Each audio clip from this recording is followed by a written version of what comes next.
guys, tingnan nyo naman tong airplane ko yan, oh. Oh, yan. Hindi nyo na mas malaki pa to kaysa camera ko yan.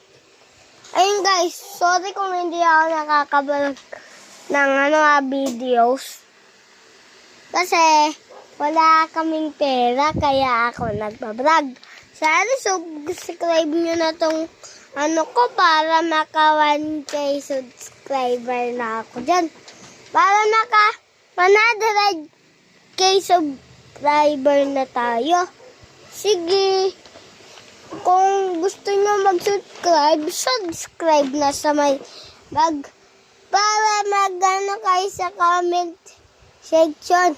Tapos, kung sino man nakuha ko dito, sabihin nyo, magsusubscribe na ako kay Enzo para makuha ko na to. Sige, kung pumunta kayo sa may, katabi ng bakery namin, sa may, anong pangalan naman? Anong pangalan ng 74 Victory.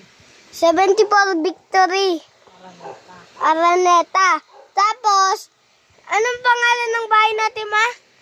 Yun na nga yun. Millet Store. Millet Store.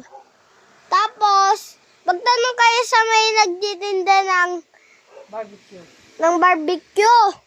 Tapos sabihin nyo, anong pangalan ni Enzo? Tapos, sabihin ni Mama, siya pala yung nagtitinda ng barbecue.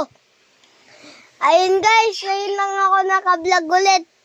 Sorry kasi nakakabisi na ako sa may kakalat. Tingnan nyo. Ang itim ko na guys, oh. Oh. Diba? Magpaputi ako ulit guys. Lang ako dito sa camera. Pero dito sa amin, hindi.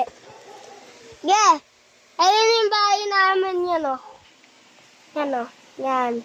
Ituturo ko naman kayo sa bahay namin. Ay, si airplane. Yan. Nakita nyo, guys? Ayun yung airplane na ginawa ko. Tapos, gumagawa din ako ng airplane gawa sa isklo. Yeah. Ibablog ko din yun. Yeah, mamaya ibablog ko din yun. Sige. Peace out. Bye!